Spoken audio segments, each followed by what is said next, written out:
Hello there everyone, welcome to the channel if you're new, welcome back if you aren't, I'm EDJ, and we are going to be starting something new. So we're going to be looking at Genghis Khan, who is, I guess I'm not gonna lie guys, just to save myself some embarrassment right now, I'm not an expert on Genghis Khan. I know that, I believe he was the founder of the Mongol, um, Empire? Is that how you pronounce it? Wait. Okay, yes, I was right on that. The Mongol Empire, which I heard might have been the largest landmass empire. At least it's not the largest empire. I believe that goes to Britain, but I think as one giant interconnected land empire, I believe the Mongols win there. Could be wrong on that. And yeah, I believe they relied a lot on horse archery. I think that's what the Mongols were known for, right? Horseback battle, horse archery, which is kind of OP. I play this game called Mount and Blade Warband, and I love playing as a horse archer because it's like the most OP build you can have. You can like solo armies by yourself if you play as a horse archer. But that's aside the point. So yeah, one of the great conquerors of history, who, like I said, I'm very ignorant of. I don't know much about, other than, the lasting legacy of the Mongols, and, overall one of history's biggest empires. And I'm really looking forward to seeing more about Genghis Khan. What else do I know about him? Didn't he have like a bunch of kids or something? Like, what, 2%?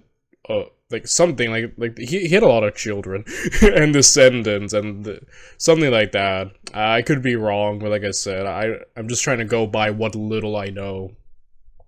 And yeah, so we're looking at extra history, who is someone I'm not that familiar with, I'm not gonna lie, but I guess we'll find out what he's made of, at least in comparison to other historical YouTubers.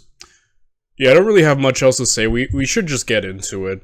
The link is always down in the description. With that said, without any further ado, let's watch Genghis Khan. I'm not going to pronounce any names. Because you think my pronunciation of like freaking European names are bad. I'm not even going to touch this. Let's just watch the video. A young woman gives birth to a son on an isolated hillside under the vast Mongolian sky, surrounded by strangers and far away from everything she had ever known. He would grow up to be a leader, to unite the nomadic tribes of Northeast Asia, to found the largest contiguous empire humanity has ever known. He would grow up to be Genghis Khan.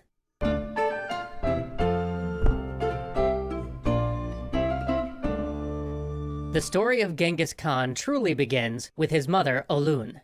A young warrior traveled to her tribe in search of a wife. He brought gifts for her and her family, and he lived and worked with them for several years. Then, according to steppe tradition, they married. Once married, they set out on a weeks-long journey back to his homeland and his tribe. But as they crossed the isolated mountain valleys together, they were ambushed by a group of hunters. These valley hunters, who were far too poor to afford the wedding gifts necessary to secure a marriage with a woman like Olun, resorted to the second most common way of obtaining a wife on the steppes. Oh.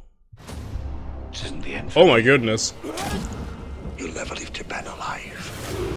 Kidnapping. Wait, they kidnapped her? Wait. The couple knew that it was only a matter of time before the hunters found them. Olun, barely more than a teenager, embraced her husband one last time, and then, in a moment of true sacrifice, convinced him to escape without her. If she stayed behind, the hunters would be so preoccupied with her that her husband would have a chance to escape. As legend tells, as her love turned to ride away, she took off her shirt and gave it to him so that he would remember her smell. In the tradition of the steppe, each person's breath and smell constitutes a part of their soul. By giving her husband her shirt, she was offering him a reminder of her love and her very essence. Wow. What a very romantic gesture. Yo, that's pretty metal, dude. He just left. You'd think he'd be like, no, I'm gonna fight for you, my wife, but she's like, get away. Alright. Man, I thought the hunters were just gonna rob them of like any wealth they had. I didn't know they were just gonna straight up abduct, you know. Wow. This was the last time Olun and her husband would ever see each other. She was brought to live with her kidnapper, a man named Yisuge, and his extended family, including another wife and their 3 young children. Not long after, Olun gave birth to her first child, a son. The boy was named Temüjin, after a respected warrior that Yisuge had recently killed in battle. But Temüjin did not appear to live up to his namesake. He was a very timid child, easily frightened, scared of dogs, often bullied by his older half-brothers. His father spared no love for him, once even forgetting him and leaving him behind when the tribe packed up to move to a new camp. So when Temüjin turned 8, the earliest age at which it was acceptable to arrange a marriage for a boy, his father went out to find a family to marry him off to. Olun asked that they try to find a wife from her tribe, so he could grow up knowing some of his extended family, and it was agreed. They would ride to Olun's tribe.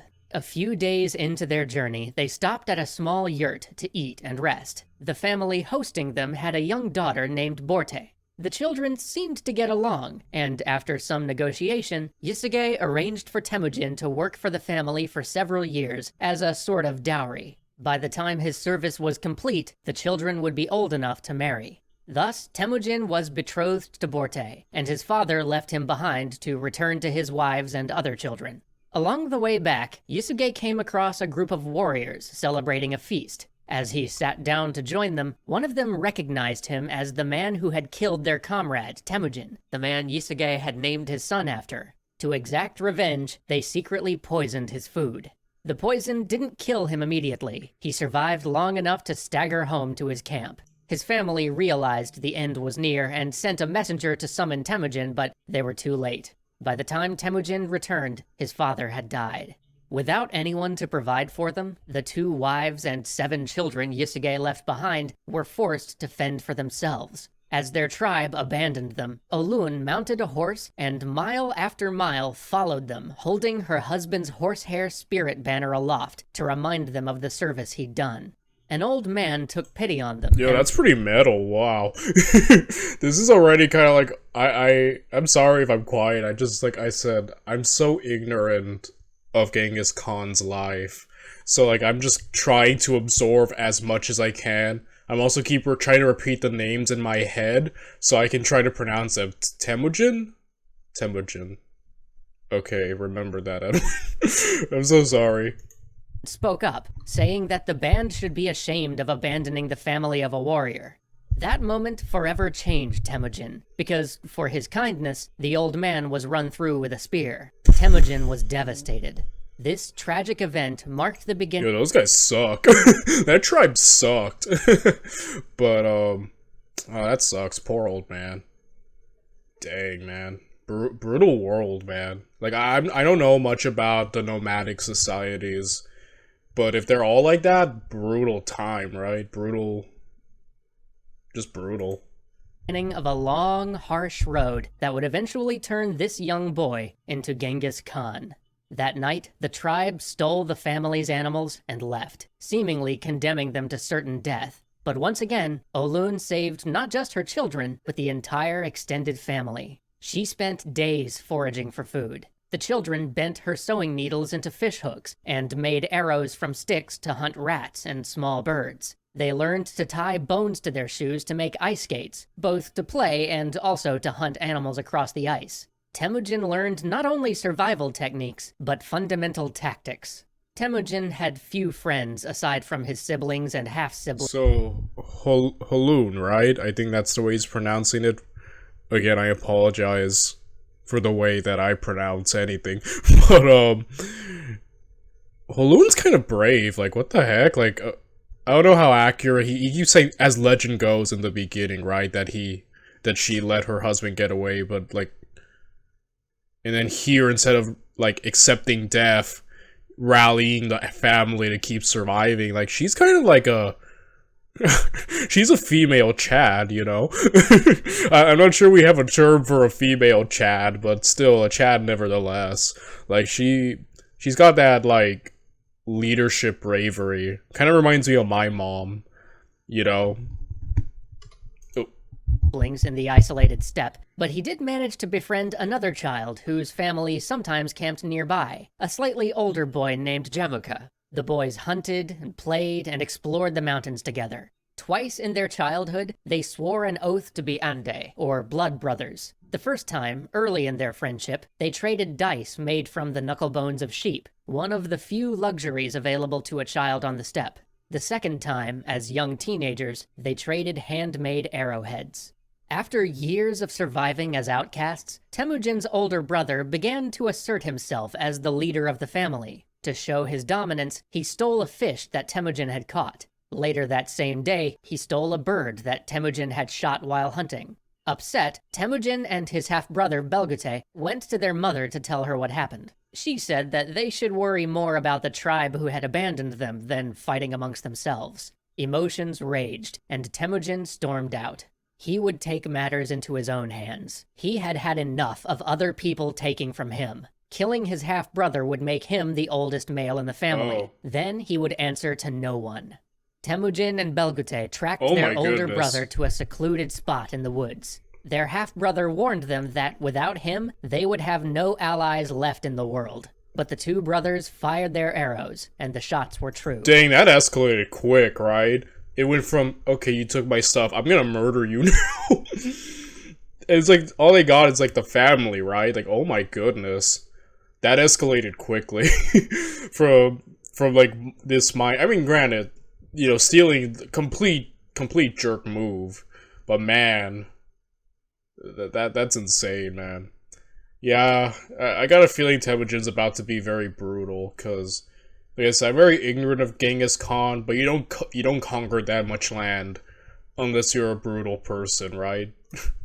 When they returned, their mother could read their actions on their faces. She was distraught. Before, they had been living as outcasts, but spilling blood made them criminals. As a wanted fugitive, Temujin was forced to flee, but he was quickly tracked down and captured by the very clan that had abandoned him years before. He was put in stocks and made to live as a servant to the tribe's slaves. But Temujin did not resign himself to this fate. He bided his time, waiting for the right moment.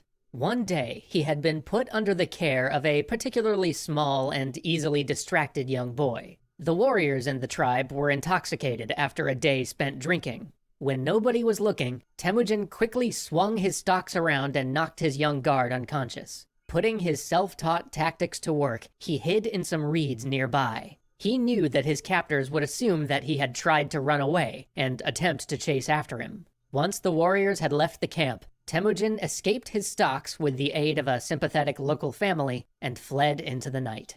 Now 16 years old. Dang, only 16. That's insane. Wow. Wow, that's insane. Already quite a rough life this man has led. So, but yeah, that was really smart though. Like, quite frankly, the hiding there, like, very smart. Temujin had not seen his intended wife in 7 years. He went to find her, and surprisingly, she had waited for him to return. Despite knowing of his troubles with the steppe tribes, her family agreed to let the wedding proceed. Wow. According to custom, brides made a gift of clothing to the fathers of their husbands. The family offered Temujin a fine coat of black sable, the most prized fur on the steppe. But since Temujin's father was long dead, he had a better idea for how to use the coat. He approached an old ally of his father, Ong Khan, the leader of a prosperous tribe. Yusuke had fought by Ong Khan's side long ago, and helped him overthrow his uncle to become the tribe's leader. Family ties were sacred in steppe culture. Alliances were never forged in ink, only by blood. Anyone related to you was an ally. Literally everyone else was assumed to be an enemy. By presenting the coat to Ong Khan, Temujin was symbolically recognizing him as his father. Ong Khan accepted, recognizing Temujin as his son, and thus entitling both him and his family to the Khan's protection. He offered to make Temujin a local leader over other young warriors, but shockingly, Temujin declined. With his family's protection assured, he returned to his home camp to finally enjoy a peaceful life at home. His troubles must have seemed far behind him now that all the children were old enough to work in some way. They had their own camp, and they were under the protection of a powerful Khan. Temüjin would have preferred to remain the ruler of this intimate clan, but the chaotic world of the steppe would not allow such a life. Learning that Temüjin had married, the tribe from which Temüjin's father had abducted his mother, Olun, decided that the time was ripe to take revenge for her abduction. Although Temüjin's father was no longer alive, revenge was a family obligation. But the Merkits came not to reclaim Olun, now a widow who had grown old struggling to raise 5 children, but for Borte, Temüjin's young bride. Wow, the steppes is a brutal place. Yeah, that is beyond interesting.